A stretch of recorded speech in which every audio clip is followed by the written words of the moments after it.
A imagem que você vê vai revelar o seu nível de estresse atualmente. Olhe atentamente para esta imagem.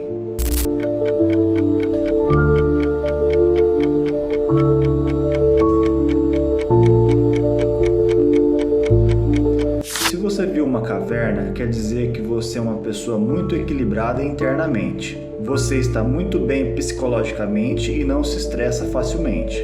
Agora, se você viu o disco voador primeiro, quer dizer que você está no seu limite. Essas pessoas tendem a brigar por qualquer coisa e tendem a sofrer também muito por insônia, porque pensam demais.